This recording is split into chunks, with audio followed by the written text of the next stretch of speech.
Cet homme s'appelle Mohamed Sifawi. C'est un journaliste d'origine algérienne engagé contre l'islamisme et contre les GIA, les groupes islamistes armés qui terrorisent son pays. En février 1996, une voiture piégée détruit son journal Le Soir d'Algérie. Une quarantaine de personnes sont tuées, des passants et 3 journalistes. Mohamed Sifawi avait quitté son bureau quelques minutes avant l'explosion. Comme tous ses confrères, il est la cible des tueurs islamistes. Plus tard, il s'est opposé au pouvoir du président Bouteflika. Il a quitté l'Algérie et obtenu l'asile politique en France. Depuis, il a enquêté sur les réseaux intégristes musulmans.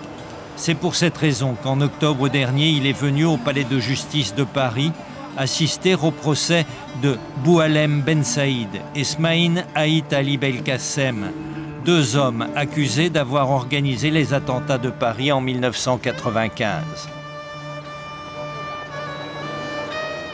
Et là, sa vie a basculé une nouvelle fois. Des islamistes assistaient aux audiences. L'un d'entre eux a cru reconnaître Mohamed Sifawi et s'est présenté. Karim Bourti. Tous 2 avaient fréquenté le même lycée à Alger, mais Karim Bourti avait oublié le nom du journaliste. Mohamed Sifawi a eu la présence d'esprit de ne pas donner son vrai nom. Il s'est inventé une fausse identité et s'est présenté comme un journaliste sensible aux thèses islamistes. Karim a tenté de le convaincre, de l'aider à faire de la propagande. C'est ainsi qu'a commencé la plongée d'un journaliste dans l'intimité d'un réseau intégriste. C'est cette infiltration que nous avons pu filmer. Car après avoir gagné la confiance de Karim, Mohamed Sifawi a réussi à le convaincre de réaliser un film pour cette propagande. C'est cette histoire que Mohamed Sifawi va raconter. Par exemple, pour tourner, j'ai fait appel à un caméraman que j'ai présenté à Karim comme sensible à ses thèses. Une grande partie des images que vous allez voir sont donc filmées ouvertement.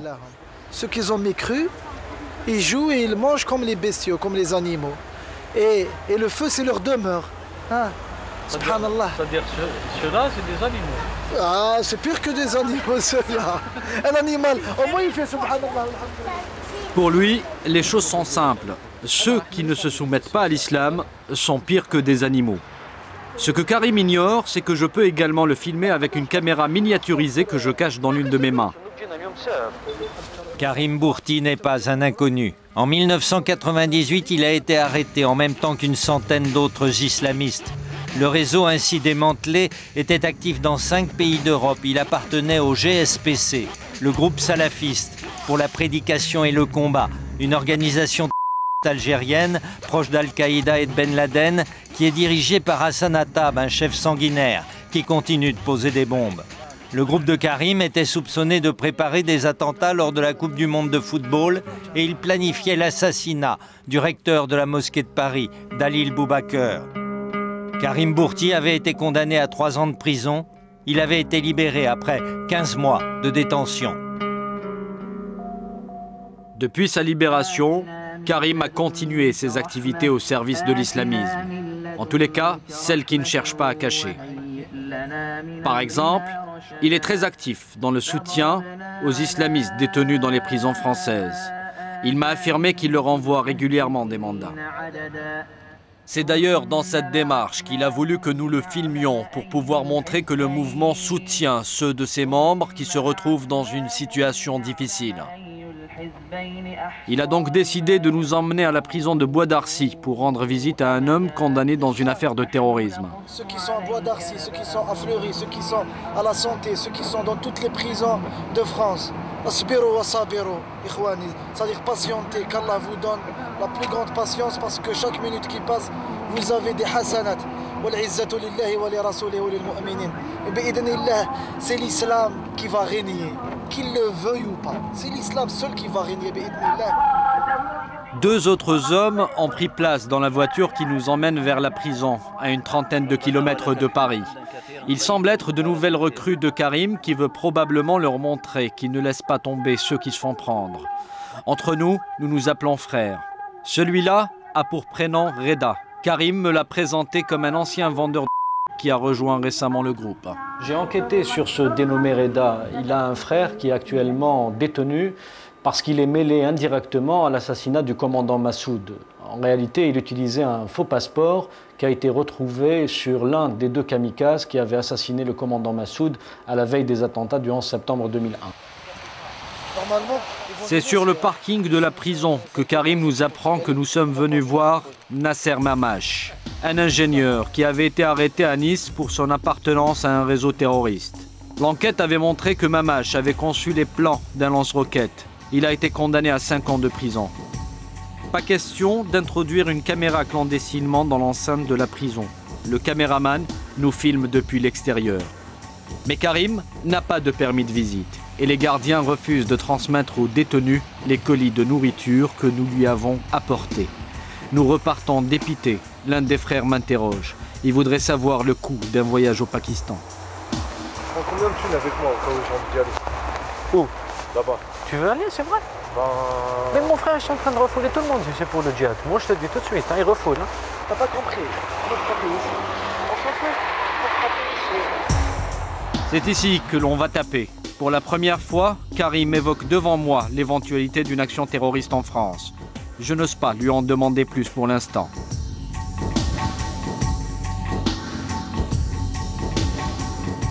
Mais cette seule évocation semble affermir les ardeurs combattantes des autres. Allez les frères, allez. Allahu Akbar. Allahu Akbar wa lillahi al-minna wal hamd. Qaddara Allahu ma sha'a fa'al. Inna lillahi wa inna ilayhi raji'un. Allahu Akbar.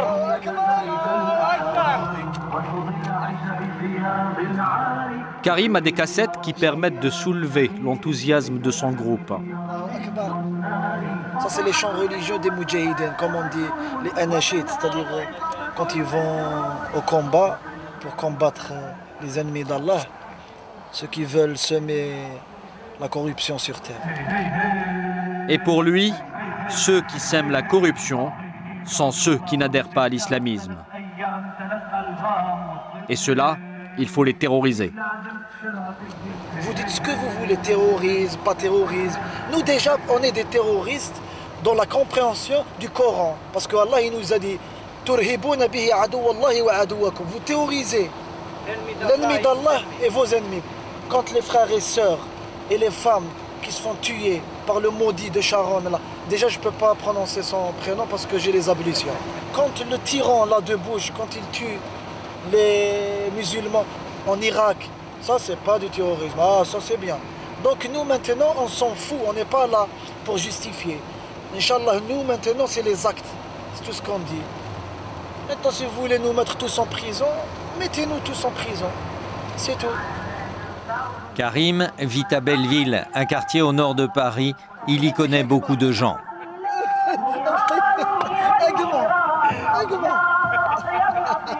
À Belleville, il y a une importante population musulmane. Ici, peu de gens sont intégristes, mais ils sont les otages des fanatiques religieux. À Belleville, on trouve des librairies qui proposent une littérature intégriste et des boutiques vendant tchador et autres tenues fondamentalistes. Beaucoup de ces commerces sont contrôlés par les islamistes. Les commerçants n'ont pas intérêt à s'opposer aux diktats de certains groupes extrémistes. Dans le passé, beaucoup de ces commerçants ont été rackettés par les groupes terroristes. Il y a 2 mois que je rencontre pratiquement tous les jours Karim. Il m'emmène souvent à la prière qui a lieu dans une mosquée de la rue Jean-Pierre Timbaud, dans le 11e arrondissement, la mosquée Omar. Le vendredi, la mosquée s'approprie la rue. Les riverains n'osent pas protester ouvertement et les autorités laissent faire. Cette mosquée a la réputation d'être l'une des plus extrémistes de France. Elle est surveillée par les services de police. Ali Salah, l'un des hommes qui avait déposé la bombe de la rue de Rennes en 1986, la fréquentait. Boualem Ben Saïd, auteur de l'attentat du métro Saint-Michel en 1995, était un habitué des lieux. Karim a maintenant confiance en moi. Il m'a révélé qu'il a des planques dans la région parisienne et il a décidé que nous utiliserons l'une d'elles pour enregistrer nos entretiens pour le film de propagande. Il s'agit d'un appartement situé dans le quartier de Barbès. Il nous y a donné rendez-vous. Karim m'a donné les clés d'une des planques qu'il utilise. On s'est donné rendez-vous ici.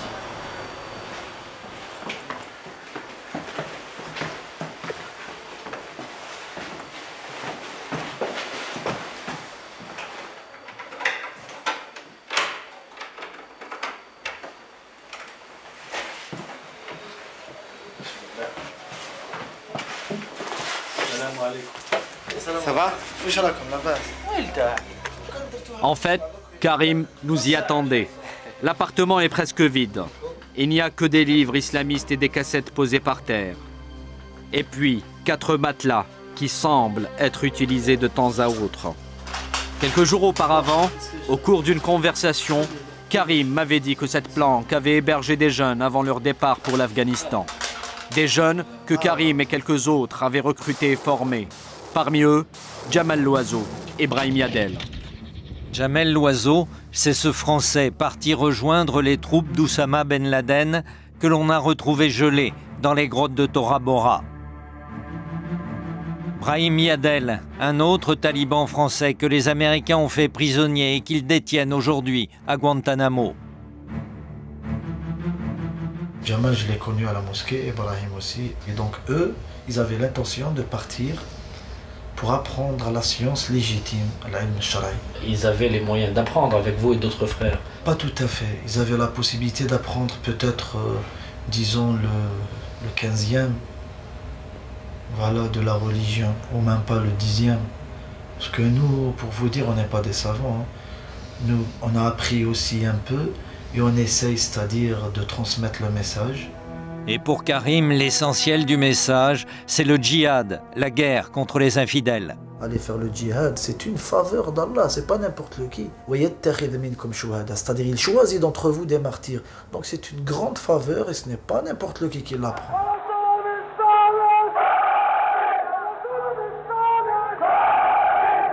Et d'après Karim, le comble de la félicité pour ceux qui vont faire le djihad, c'est de finir en martyrs.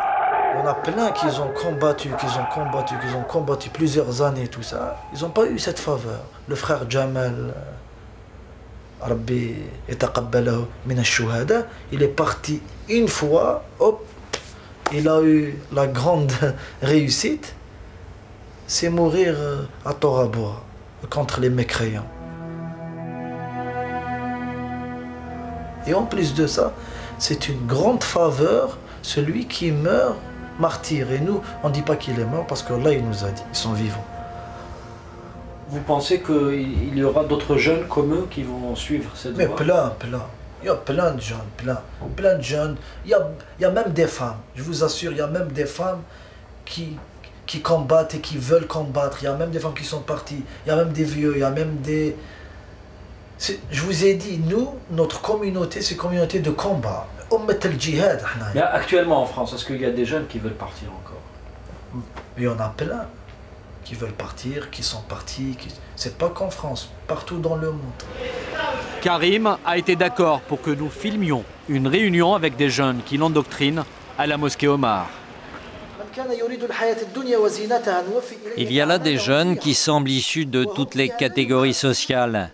Des étudiants, d'autres en échec scolaire, des adolescents et des adultes, des musulmans d'origine, mais aussi des convertis. En fait, Karim présente ces réunions comme des cours de religion, mais en réalité, ce sont des séances d'endoctrinement au cours desquelles les jeunes sont soumis à un lavage de cerveau. Il faut savoir que lui n'est pas habilité à donner des cours de religion parce qu'il n'a pas de formation théologique. Mais aussi, il faut savoir qu'il s'est imposé dans cette mosquée sans demander l'avis de personne. Il faut qu'on ait la conviction que c'est Allah qui donne le bien, c'est Allah qui enlève le mal, c'est Allah qui donne la mort, c'est Allah qui donne la vie, c'est Allah tout. Le professeur, il dit quelque chose, ils se soumettent. C'est cela les croyants. La soumission, c'est la base de son discours. Le deuxième volet de son enseignement, c'est que Dieu étant au-dessus de tout, il faut écarter quiconque s'interpose entre lui et vous, le croyant. Même votre père, même votre mère. Il ne faut jamais aimer quelqu'un ou quelque chose plus qu'Allah. Vous savez que les parents, nous dans l'islam, c'est très important. Après l'adoration d'Allah, c'est le respect des parents. Mais Je vous pose une question. Si votre mère, elle vous dit par exemple, il ne faut pas faire la prière, est-ce que vous l'obéissez? Non. On ne peut pas l'obéir. Donc on ne peut pas obéir quelqu'un pour la désobéissance d'Allah. Parce que si, c'est vrai que j'aime ma mère, mais il ne faut pas qu'elle me dise des choses qui vont à l'encontre de la religion. Très vite, il en arrive à parler politique. Et là, les choses sont simples. L'un des pires ennemis, c'est la démocratie. Celui qui dit que les lois, par exemple, d'Allah qui sont dures, ça va couper la main, ou là, fouetter le fornicateur, ou là. Celui qui prétend que ces lois qui ne sont pas bien, et sur la démocratie qui est bien, ou le communisme, ou le socialisme, vous savez, vous avez compris mes frères, parce que la démocratie c'est une religion. Hein. C'est d'autres lois par rapport aux lois divines. Barakallahu fika, c'est-à-dire que la souveraineté appartient au peuple. Et nous, on a la souveraineté à qui? Allah. Allah. Donc nous, les musulmans, on a l'islam. Quand on dit l'islam, c'est manhaj hayat, c'est une voie de vie. Okay? Et celui qui prétend, ou qui dit que je suis musulman, mais je n'accepte pas la loi d'Allah, celui-là, ce n'est pas un musulman. Il a détruit sa foi. Les intégristes utilisent les mêmes techniques que les sectes. Ils s'intéressent en premier lieu à des êtres déboussolés et mal dans leur peau, des proies qu'il leur est facile de récupérer. Ils les poussent à rejeter tout ce qui les entoure, leur famille, l'école et tout ce que le monde moderne propose. Allah nous a mis dans ce bas monde c'est un test, c'est une épreuve. Le hadith qui dit que ce bas monde, c'est une prison pour les croyants et un paradis pour les mécréants. Et moi je ne veux pas ce paradis-là, le paradis de l'au-delà. J'y crois beaucoup. Depuis combien de temps tu suis les cours de Abdelkarim? Ça fait à peu près 3 mois. Je venais à la mosquée, au Ramadan, et puis Allah nous a facilité les choses, il nous a guidés vers sa guidée quand Allah nous a fait qu'on le connaît quoi. Ouais, voilà, ça s'est fait tout seul, alhamdoulilah, bénillah. Pour apprendre l'islam et pour apprendre la religion. Parce que moi aussi avant j'étais égaré, je connaissais pas ma religion. Je suis musulman mais je connaissais pas. J'étais dans l'ignorance, comme plein de gens, comme plein de jeunes. Qu'Allah Inch'Allah les guide comme moi. J'ai remarqué que tous ces jeunes avaient le même profil que celui de Jamel Loiseau ou de Brahim Yadel. On estime d'ailleurs que 400 jeunes venus de France se sont retrouvés dans les camps d'entraînement terroristes depuis 1992. Et il faut savoir également que la majorité de ces jeunes n'ont pas de travail, ils vivent notamment de petits trafics et chacun se débrouille tout seul comme il peut. Durant cette enquête, j'ai fait la connaissance d'un jeune Marocain qui a quitté le groupe depuis plus d'1 an. Il avait été recruté par Karim en 1997, en même temps qu'une cinquantaine d'autres jeunes hommes venus de la région parisienne, parmi lesquels il y avait Jamel Loiseau et Brahim Yadel. Lui a très vite compris qu'il se faisait manipuler. Il a accepté de me raconter. Pour sa sécurité, son visage et sa voix sont camouflés. Une fois, on a participé à un soulèvement dans une mosquée pour prendre la place de celui qui l'a dirigé, dans une banlieue, un soir. C'est à ce moment-là que je me suis dit qu'en fin de compte, on était en train de me prendre pour un con, et je me suis retrouvé moi-même en train de me frapper la tête, en train de me dire, mais là, ils ont réussi à me retourner le cerveau. Moi qui me prenais pour le plus grand des malins, je me suis fait embobiner, mais d'une force fatale. C'est une belle religion. C'est un très beau culte. J'aurais été pour participer, comment dire, au djihad. Je ne verrais pas pourquoi je devrais porter atteinte à un peuple. Par exemple, comme cette fille et ce bonhomme qui est face au magasin, ça se trouve, il va, comment dire, il est en train de penser à offrir un cadeau à sa femme. Moi, je suis là, tac, je viens, sous prétexte parce que j'ai la haine envers un pays, envers son président, envers ce peuple. Paf! Voilà, je pose une bombe, paf! Là, je viens de buter, on va dire, allez hop, 30 vies. 30 vies, là, viennent de partir en l'air, et je viens de bouleverser 30 destins.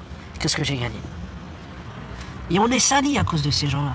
Ils nous salissent, tous les jours, ils nous salissent. Mais Inch'Allah, qu'Allah aide là.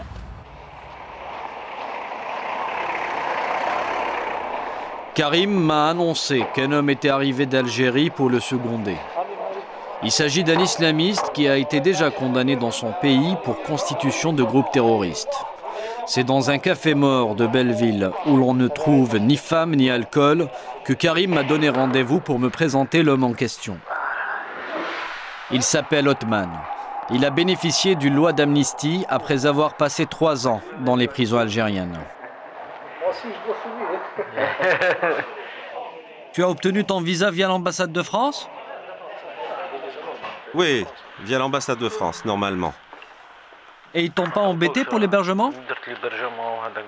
Non, j'avais une invitation. Je l'avais fait moi-même, j'avais un faux cachet. Ah bon? Tu l'as fait toi-même? Oui, j'avais un faux cachet. Et qu'est-ce que tu avais mis comme profession? Commerçant. Mais tu sais, de vrais commerçants n'arrivent pas à obtenir de visa. Je ne te parle pas des trafiquants, mais de vrais commerçants. Et des vrais importateurs, et moi, grâce à Dieu, ça a marché. Il y a un frère qui m'avait dit qu'il y avait des invocations pour les lettres. Moi, je ne connaissais pas ces invocations, c'est lui qui me les a apprises. Il faut que tu me les apprennes, à moi aussi. C'est facile, tu jettes la lettre par terre et tu dis Allah Akbar. Tu fais comme ça. Les islamistes croient à ce genre de superstition, tout comme ils sont certains que 72 vierges attendent chaque martyr au paradis. Karim a convaincu Othman de se laisser filmer pour la cassette de propagande que je suis censé préparer. Depuis son arrivée à Paris, Othman est hébergé dans un squat qu'il partage avec d'autres islamistes, des Tunisiens. Parmi eux, un homme qui était un caïd de la en Italie et qui s'est recyclé depuis 2 ans dans le terrorisme islamiste. C'est Lotfi. Il est actuellement recherché par la police italienne, mais avec ses faux papiers, il n'a pas eu de soucis jusqu'à présent en France. Avant de le laisser parler devant notre caméra, Othman, l'Algérien, lui dicte ce qu'il doit répondre. Tu te bases bien comme il faut sur le monde de la poudre. Mais ne dis pas la poudre, dis la drogue. Dis ensuite que tu as rencontré des gens qui ont une foi solide. Tu dis, ce sont eux qui m'ont remis sur le droit chemin. Si je te raconte en détail comment je me suis enfui de Florence, pendant 5 ans, ils ont essayé de me faire tomber. Tu enlèves le son, hein, le son. Enlève. Ah, parce que là, on est en train de parler d'autre chose, hein, c'est pas l'interview. Pendant 5 ans, ils me recherchaient pour me faire tomber. J'ai risqué 20 ans de prison. J'étais dans un grand trafic de drogue. Je fournissais des sociétés, des personnes importantes et des discothèques. Je fournissais tous ces gens-là. La masse d'argent était énorme, 12 millions d'euros.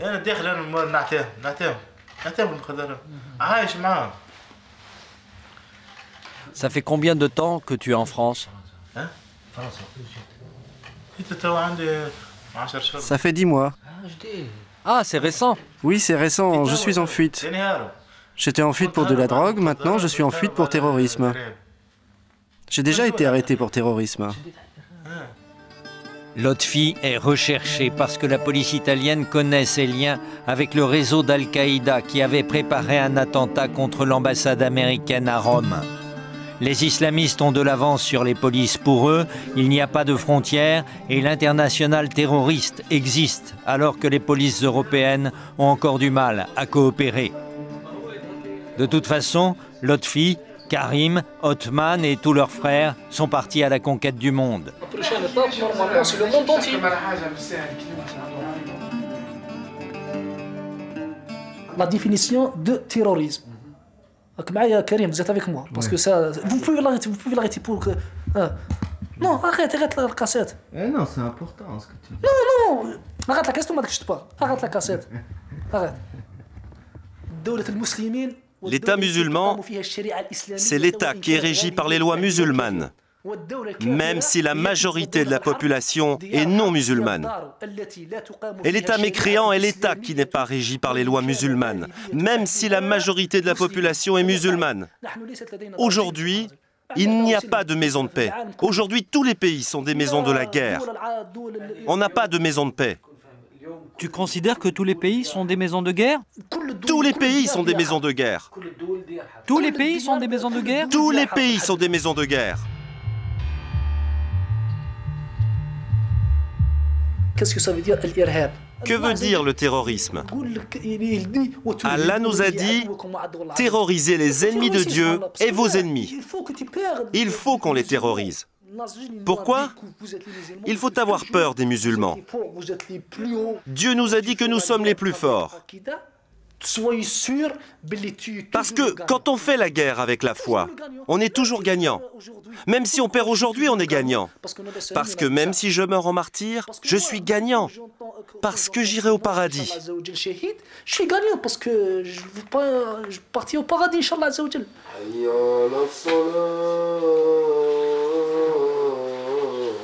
Les islamistes considèrent en effet que les pays qui ne sont pas régis par les lois islamistes sont ce qu'ils appellent des maisons de guerre, c'est-à-dire des territoires dans lesquels la guerre sainte, le djihad, est obligatoire.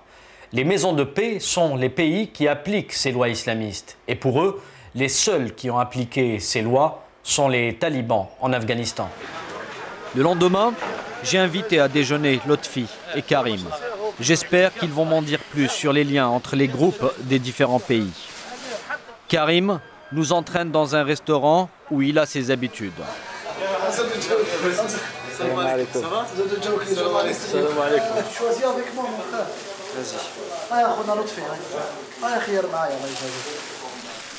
Ici, la viande est halal et il n'y a pas d'alcool. Vous êtes... Coca-Cola, non, vin blanc, hein. Non, vin rouge, et Coca-Cola. Jamais de la vie je bois Coca-Cola. J'achète jamais Coca, je rentre. Ça fait exactement 4 ans, je rentre même pas à McDonald's. 4 ans. Ni McDonald's, ni Coca, ni... On appelle ça, c'est le djihad économique. Ça, c'est production musulmane. J'achète jamais Coca parce que, tout simplement, 10% dans Coca, ça part, ou 20% plus, ça part à l'armée des frères des porcs, des singes. C'est qui l'armée des frères des porcs? Donc les juifs, parce qu'Allah il leur a dit que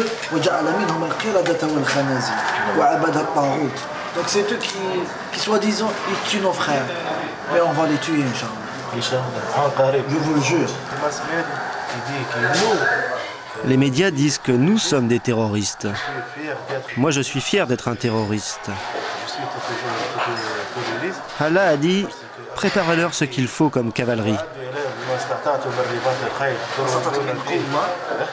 Non, comme force et cavalerie pour terroriser les ennemis de Dieu et vos ennemis.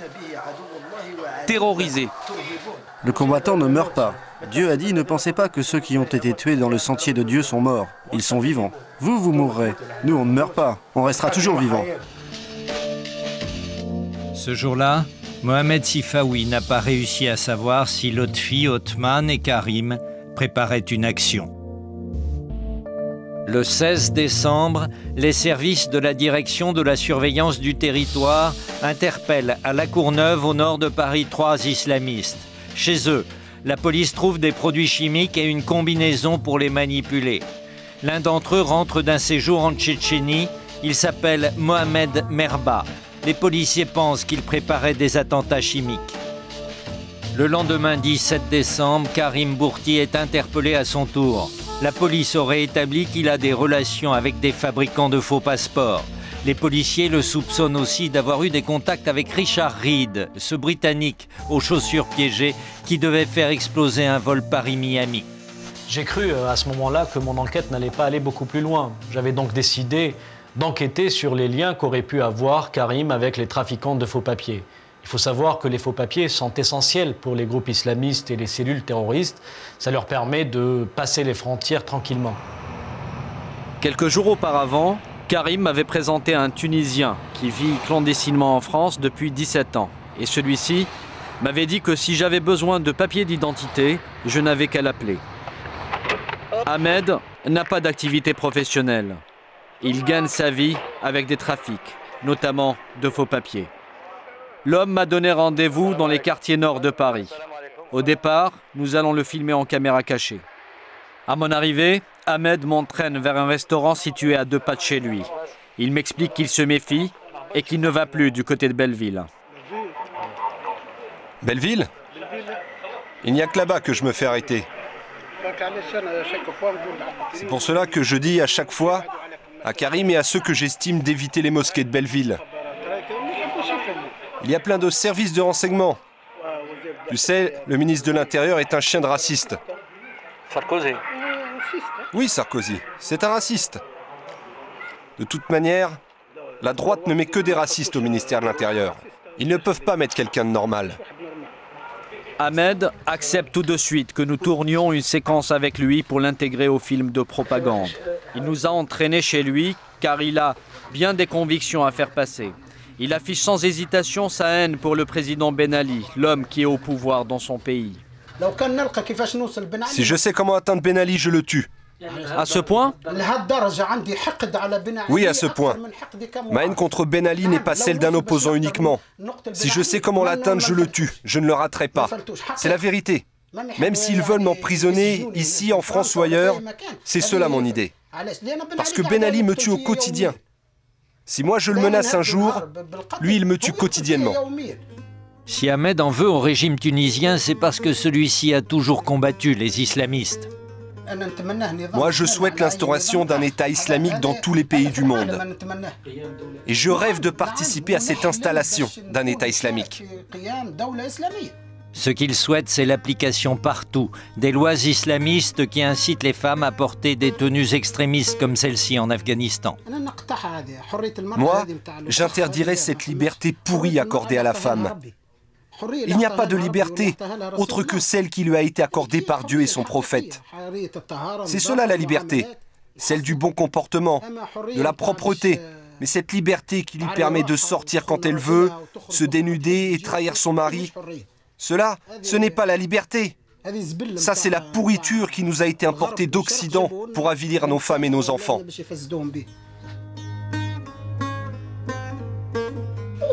Il y a une croisade raciste, sioniste, contre l'islam et les musulmans. Tu penses qu'il y a une guerre de religion? Oui. C'est une croisade qui est sortie d'une profondeur croisée, raciste et sioniste, dénommée Bush. À la fin de notre entretien, je lui fais savoir que je suis à la recherche de faux papiers pour un frère qui veut passer en Angleterre. Il me dit qu'il va nous accompagner jusqu'à notre voiture. Il y a un frère qui est venu d'Italie et qui veut passer en Angleterre clandestinement. On peut lui ramener un vrai passeport. On lui ramènera un passeport français valable 10 ans. Il y a quelqu'un qui les fait entre 40 000 et 50 000 francs. Il ira le retirer lui-même de la mairie. En combien de temps? En 1 semaine maximum. T'en fais pas. Tous les frères, on va les sauver ensemble. On leur changera leur nom et on les fera sortir. On pourra le faire sortir? Ne t'en fais pas, je m'en occupe. Tu l'as déjà fait? Je t'ai raconté pour Habib qui est actuellement détenu à Perpignan. C'est moi qui l'avais fait sortir vers la Grande-Bretagne. La France n'est pas le seul pays où les membres d'Al-Qaïda sont implantés, tout comme ceux du GSPC, le groupe auquel appartient Karim. Pendant mon enquête, la police espagnole a lancé un coup de filet contre une cellule de ce GSPC. Au petit matin, la Guardia Civile interpelle une vingtaine de personnes. La plupart sont d'origine algérienne. Les hommes arrêtés ne portent pas de barbe, comme beaucoup d'opérationnels du terrorisme islamiste. Ils pensent passer plus facilement inaperçus. Les policiers découvrent des armes légères et des faux papiers. Un coup dur pour les terroristes car l'Espagne est devenue stratégique pour eux. C'est par là que transitent le plus souvent les armes qui partent dans les maquis algériens. Et c'est à Madrid aussi que certains des réseaux trouvent les moyens de se financer. Car à Madrid, les islamistes contrôlent entre autres le trafic de fausses cartes bancaires. À Madrid, j'ai un contact. Nous l'appellerons Georges. Pour sa sécurité, nous cacherons son visage. Il a accepté de me montrer comment se fabriquent ici les fausses cartes qui permettent aux terroristes de payer tous leurs frais. Hôtel, avion, achat. La première démarche, c'est de trouver les faux papiers auxquels la carte pourra être associée. Georges organise la rencontre avec un fournisseur qui propose des cartes d'identité suisses ou françaises. L'homme est afghan et ses cartes sont vraies, mais vierges.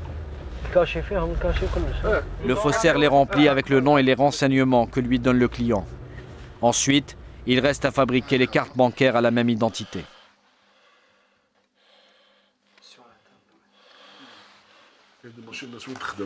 Il y a des machines dans les bars et les restaurants, comme celles qu'il y a à l'entrée des banques. C'est le même système. Celui où l'on met la carte pour ouvrir la porte d'une banque. C'est la même chose. Quand le client paye, on introduit aussi sa carte dans cette petite machine qui va enregistrer toutes les données. Ensuite, il suffit de reporter ces mêmes données sur la bande magnétique d'une carte vierge. La bande magnétique n'enregistre pas le vrai nom du propriétaire du compte et pendant quelques jours, la fausse carte va pouvoir débiter tout l'argent qu'il y a dessus. Georges a accepté que nous le filmions au moment où il va utiliser une de ces fausses cartes. Il nous a emmenés dans un supermarché. Ces cartes sont valables 24 ou 48 heures maximum. Le troisième jour, la banque la bloque. Une carte comme celle-ci, je l'achète 600 €. Elle peut me rapporter 3 000 à 4 000 €. Et si j'ai de la chance, elle peut me rapporter jusqu'à 10 000 €. Au pire des cas, elle me rembourse et me ramène du bénéfice. À la caisse, Georges sort donc l'une de ses fausses cartes et le faux passeport qui va avec. Il n'y a qu'en France et en Belgique que les cartes ont une puce et un code.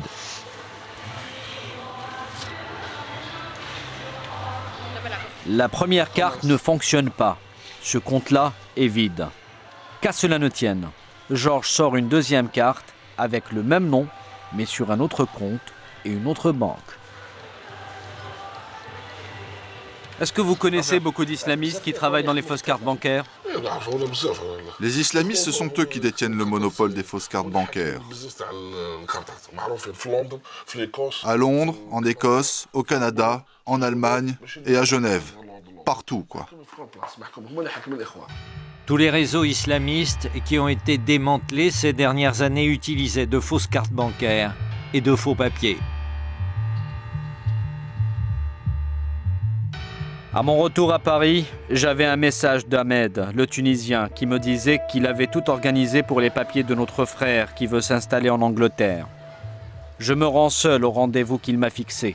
En réalité, le caméraman me filme depuis la voiture et moi j'ai toujours ma mini-caméra cachée. Lorsque je le rejoins, Ahmed est en pleine conversation téléphonique. Conversation d'affaires, à l'évidence. Allô, oui. Ça se fait pas, on n'est pas parlé comme ça. Oui, mais moi je ne peux pas donner l'argent, la vérité, je ne peux pas donner l'argent, donc je n'ai pas vu rien du tout. Ahmed ne fournit pas seulement des papiers aux islamistes, mais il m'a dit que c'était plus cher pour les mécréants. La moitié quand ce sera fini, comme on est parlé l'autre jour avec... là je donne le reste, tout ensemble, mais je vois rien, je termine l'argent. Mais ça se fait pas, je ne suis pas un doute, quelque chose. Ok, à tout à l'heure. Comment vas-tu, mon frère? Ça va. Viens, on marche un peu. Alors, qu'est-ce que tu as fait pour notre affaire? J'ai vu quelqu'un. Il travaille à la préfecture du 92. Il m'a dit qu'en l'espace de 2 semaines, il peut ramener soit une carte de séjour, un permis de conduire et la sécurité sociale, ou bien un passeport, une carte d'identité, un permis de conduire et éventuellement un numéro de sécurité sociale. Et le passeport, il pourra voyager avec? Oui, et avec le nom qu'il voudra. Un passeport français? Oui, un passeport français. Valable 10 ans. Combien ça coûte? Il veut 60 000 francs. C'est pas cher, 60 000 francs. Tu veux dire 9 000 euros? 9 000 euros. 9 000 euros. 9 000 euros, oui, 9 000 euros. Mais dans 9 000 euros, tu comptes un passeport, un permis de conduire, une carte d'identité et la sécurité sociale. Tu es sûr, Ahmed? Oui, c'est quelque chose de sûr. Ça se fera en l'espace de 2 ou 3 semaines. Si tu me dis que tu les connais bien, il n'y a pas de problème. Moi, j'ai confiance en toi. T'en fais pas. C'est un copain. Il est fonctionnaire à la préfecture. C'est lui-même qui va les faire. C'est un fonctionnaire? Il ne risque pas de nous trahir? T'en fais pas. Il fait du business. Lui, il s'en fout de tout. Il est âgé et veut ramasser de l'argent pour sa retraite. Ne t'en fais pas, c'est quelqu'un de sûr.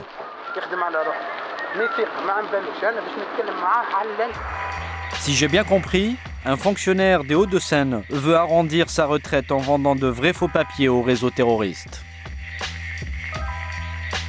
Après 4 jours de garde à vue, Karim Bourti est libéré. Les magistrats n'avaient pas assez d'éléments pour le mettre en examen. Lorsque, quelques jours après, je le retrouve, il m'annonce qu'il se prépare à aller en Angleterre pour rencontrer certains de ses frères, et notamment Omar Saïki, à qui il doit apporter de l'argent. Omar Saïki est considéré comme le chef du réseau français.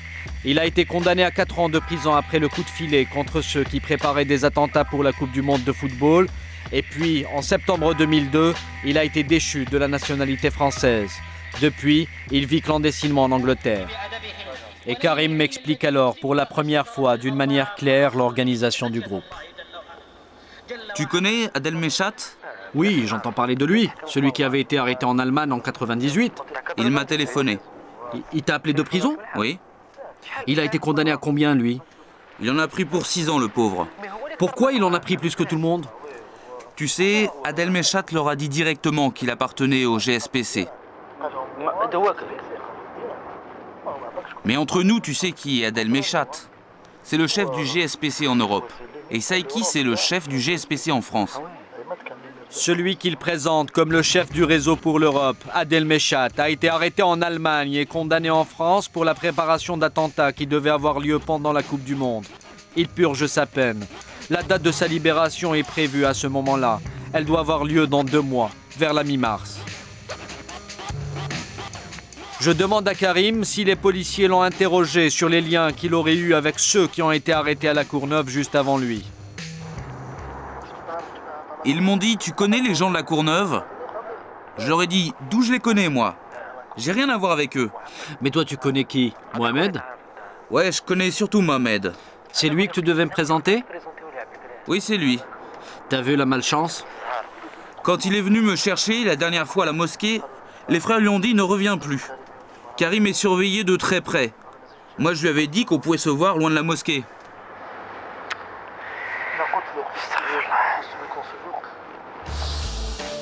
En réalité, Karim me parle de ses liens avec Mohamed Merba, l'un de ceux qui ont été arrêtés à la Courneuve parce qu'ils étaient soupçonnés de préparer un attentat chimique. Ce jour-là, Karim m'a confié des cassettes dont il m'a demandé de faire des copies pour qu'il puisse les faire circuler. Il m'avait donné rendez-vous le lendemain pour que je les lui rende. Salam alaikum. Alors, vous ne pensez qu'à manger? Alors tu m'as fait les copies? Je t'ai ramené la cassette, mais j'ai pas eu le temps de les enregistrer. Tu as regardé les autres? Oui, j'ai regardé un peu. Ces cassettes ont pour but de montrer que les combattants islamistes gagnent toujours. Comme ici en Tchétchénie, une embuscade pour tuer les soldats russes qui sont dans ce camion.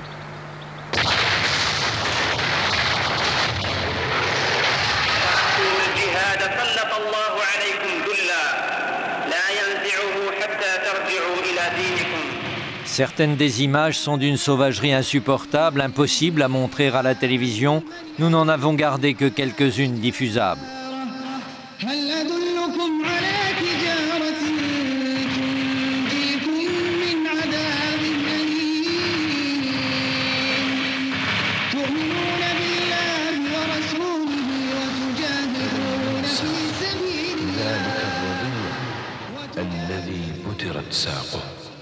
وذلك الطفل الصغير الذي ضرب عنقه وتلك الأم الثكلى سيولد المجاهدون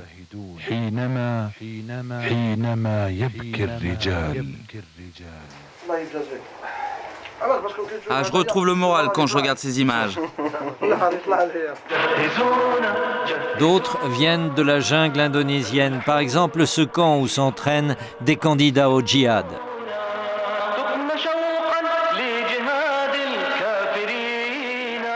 Il faut que vous soyez certains, de science certaine, que nous les musulmans,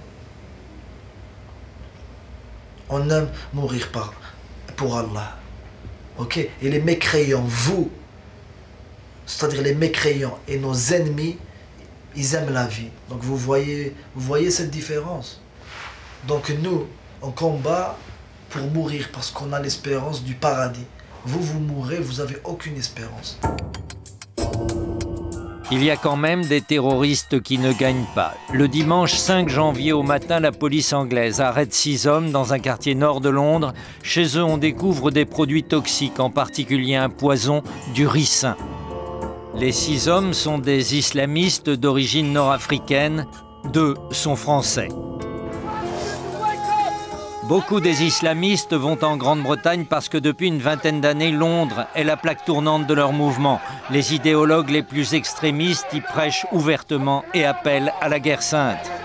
Au nom de la liberté d'expression, les Britanniques ont laissé dire et faire. Il y a Omar Bakri qui appelle à l'installation d'un État islamique en Grande-Bretagne. Et puis Abu Qatada, l'un des proches de Ben Laden, qui dans ses prêches légitime le vol des biens non musulmans. Ou encore Abu Hamza, cet ancien de la guerre d'Afghanistan, imam de la mosquée de Finsbury, la plus radicale de toutes, qui appelle à tuer les mécréants. Quelques jours après les arrestations effectuées en Grande-Bretagne, Karim nous a donné rendez-vous à la gare du Nord à Paris pour que nous l'accompagnions à Londres. Il souhaite que nous le filmions lorsqu'il va rencontrer Omar Saiki, le responsable du GSPC en France qui vit clandestinement en Angleterre. Karim m'a dit qu'un autre islamiste, beaucoup plus important que Saiki, veut me rencontrer. Il s'appelle Abou Anas. À la gare de Londres, la police anglaise filtre les entrées. La veille, un policier s'est fait tuer par un islamiste à Manchester. Karim passe sans que personne ne s'intéresse à lui. Notre caméraman aussi. Quand on lit le Coran, quand on fait l'Adaïya, quand on fait... Allah, il va les aveugler, t'as vu? Mais bon, mais on n'a rien à se reprocher aussi, t'as vu? Rien du tout. On est en règle, on a nos papiers, on a alhamdoulilah.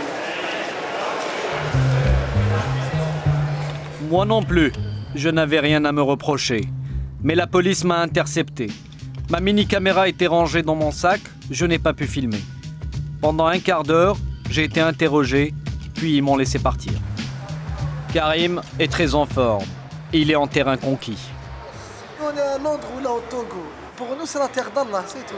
Finsbury Park, please. Direction Finsbury Park. C'est le quartier où se trouvent les mosquées les plus extrémistes. Et c'est là que nous devons rencontrer Omar Saiki. Il nous a donné rendez-vous à un carrefour, précaution élémentaire pour pouvoir s'assurer que nous ne sommes pas suivis. Karim m'a demandé de ne pas filmer tant que Saiki n'aura pas donné son feu vert. C'est la caméra cachée qui tourne. Apparemment, son accueil est chaleureux. En réalité, son regard est aux aguets et l'accolade lui permet d'observer derrière au cas où nous serions suivis.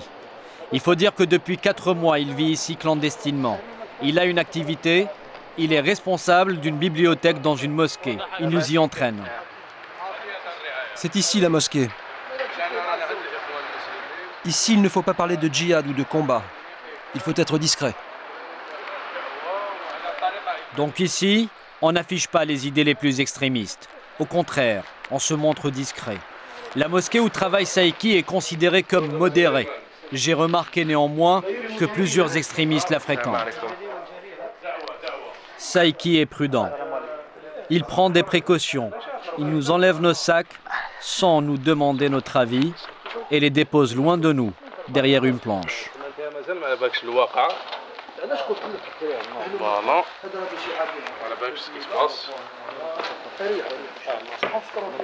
Il a l'air furieux et s'adresse à Karim.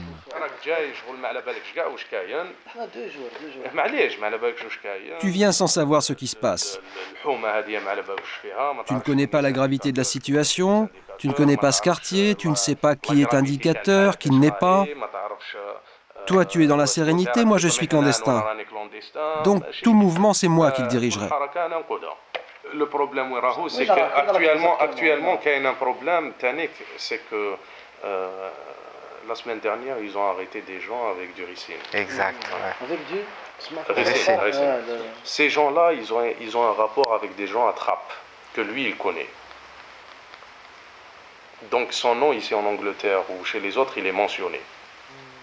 Et il est venu de France me voir. Donc pour les services secrets, c'est une visite opérationnelle, ce n'est pas une visite amicale. Mais moi, tu sais pourquoi je suis venu? Ce n'est pas important. Je vais te dire quelque chose, Karim, que tu devrais savoir. Ne pense pas à ce que tu as dans la tête. Réfléchis à ce que pense l'autre. Tu as formé des jeunes qui sont venus ici et qui ont été arrêtés avec du ricin. Les Anglais ne plaisantent pas avec l'histoire du ricin, c'est une arme biologique. Et toi, une semaine plus tard, alors que le réseau est en train de tomber, tu viens. Donc, toi, tu es venu t'enquérir de la situation. Donc, quand je t'ai dit ne viens pas, tu ne viens pas. Les gens de trappe. Cette révélation me rappelle immédiatement une scène à laquelle je n'avais rien compris 2 jours auparavant à Paris. Je devais retrouver Karim dans le café Mort où il a ses habitudes. À mon arrivée, il était en discussion avec des inconnus. Il me les avait tous présentés. Alors, tu viens avec nous? Ah non, je peux pas. Là, je suis avec des frères de trappe.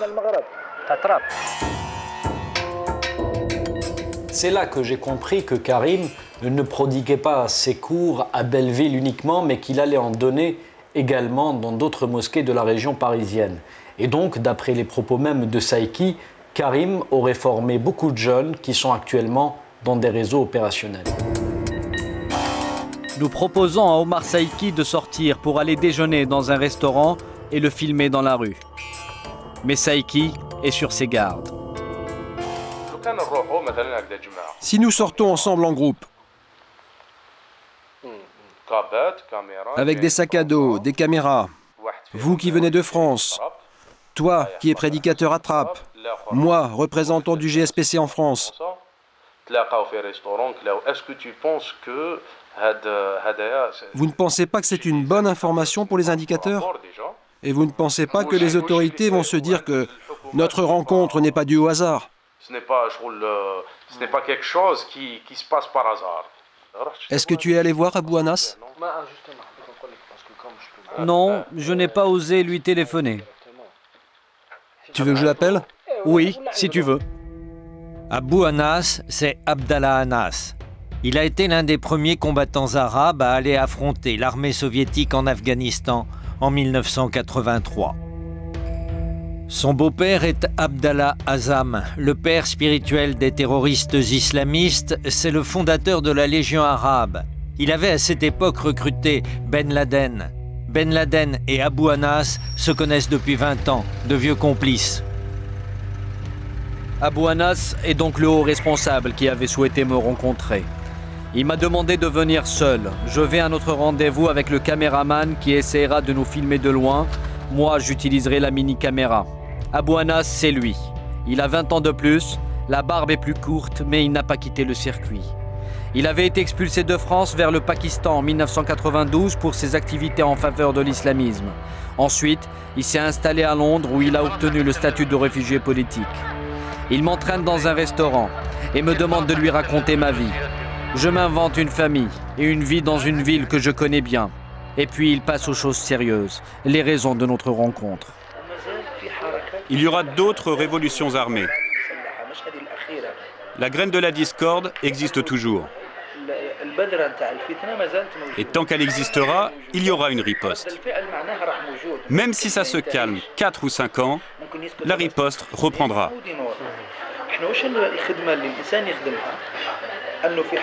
L'essentiel aujourd'hui est de tirer les enseignements du passé. L'ébullition de la nation islamique doit être utilisée. Et c'est là qu'interviennent les médias au service de la vérité. L'idée générale, c'est qu'il nous faut une tribune médiatique que nous contrôlons, qui nous appartienne, afin de l'orienter vers l'objectif que nous nous sommes fixés. Comme tu le sais, l'information peut être mise au service du mal, comme on peut la mettre au service du bien. À un moment, alors qu'il me parle, ses yeux se posent par hasard sur l'objectif de ma caméra. Quelques secondes, et puis une deuxième fois, son regard fixe l'objectif. Avec ma main droite, je tente de faire diversion. Mais je sens qu'il se pose des questions. Pour ne pas prendre plus de risques, je décide d'arrêter là. Un peu plus tard, je retrouve Karim pour que nous repartions vers Paris. Omar Saïki nous accompagne jusqu'à un taxi qui nous emmènera à la gare.